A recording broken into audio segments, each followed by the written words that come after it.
მოგესალმებით, მეგობრებო, მზის დაბნელება გველოდება დღეს და მნიშვნელოვანი ენერგიები არის ამ მზის დაბნელების დროს და მინდა ვისაუბრო ზოგადად ამ ენერგიებზე.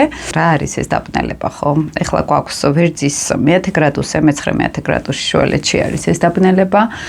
დაბნელება ეს არის ძალიან ძლიერი ენერგია, როდესაც მოდის ახალი ცვლილების ენერგია. ეს არის აბსოლუტურად გადაპროგრამება, ახალი ციკლის დაწყება, მრავალწლიანი ციკლის დაწყება, ყოველთვის დაბნელება შემოაქვს ახალი ფაზა, ახალი ენერგია, რაღაც ცვლილებებს ჭირდება ხოლმე დიდი ენერგეტიკული ველი და ზუსტად დაბნელება შემოაქვს ეს ველი და აქ ხდება ხოლმე სხვა პრობლემები ამის გამო, რომ ენერგეტიკული ვიბრაცია, ესე რომ ვთქვათ, სამყაროსი ძალიან ძლიერი არის ხოლმე ამ დროს და ზუსტად მნიშვნელოვანი არის ეს პერიოდი ხოლმე ცოტა მშვიდად გავიაროთ, ცოტა საკუთარ თავში ჩავღრმავდეთ მაგალითად, ხომ?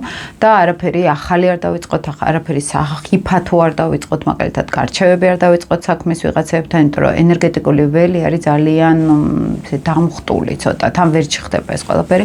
ბოლო ციკლი არის ვერძის დაბნელების, შემდგომ კვეთებსებში იწყებს სვლას და რა არის ახლა საინტერესო, მეგობრებო, დანარჩენი პლანეტები არის თევზებში. თევზები არის ფსიქოლოგიური მხარე, ეს არის ემოციები, გრძნობები.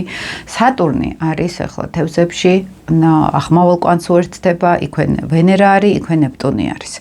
ესე იგი, როდესაც ესეთი კოლოსალური ენერგიის ჩატვირთვა ხდება დაბნელების პერიოდში თევზებში და ამ დროს დაბნელება თვითონ ვერ ჩხდება, ეს ნიშნავს, რომ რაღაც სერიოზული ცვლილებები არის განსახორციელებელი უფრო შიგნიდან ფსიქოლოგიურად. რაღაცებთან გამომშვიდობება შეიძლება იყოს საჭირო, ილუზიებიდან გამოსვლა შეიძლება იყოს საჭირო, ყველა შეიძლება გქონდეს ეს ფსიქოლოგიური ილუზიები ან ბლარი, მაგალითად ნისლი, ეს ნეპტუნური ენერგია არის, თევზური ენერგია არის, ეს ბურუსი, სადღაც ვარ და ვერ ხედავ სად ვარ. და სხვა შორის ეს ენერგეტიკა ძალიან აქტიურად ჩანს, განსაკუთრებით, მსოფლიო პოლიტიკაშიც ჩანს ეს პერიოდი და ვერძი იძლევა რაღაც კარდინალურ ცვლილებებს, მეგობრებო, ინდივიდუალურ ცვლილებებს, როცა მე თვითონ უნდა გავაქტიურდე, მე თვითონ რაღაც უნდა გადავწყვიტო, მე თვითონ რაღაც უნდა შევცვალო, ხო? შეიძლება ეს იყოს ფსიქოლოგიურად რაღაცების შეცვლა, შეიძლება იყოს რაღაც ოცნებებში, ზოგი წავა ოცნებებში, ზოგი პირიქით ოცნებები გამოვა, იმიტომ რომ სატურნი უფრო გვეუბნება, რომ აი სადღაც თუ ხარ ფანტაზიებში, რომელიც რეალობას არ შეესაბამება, იმას დაგინგრევ.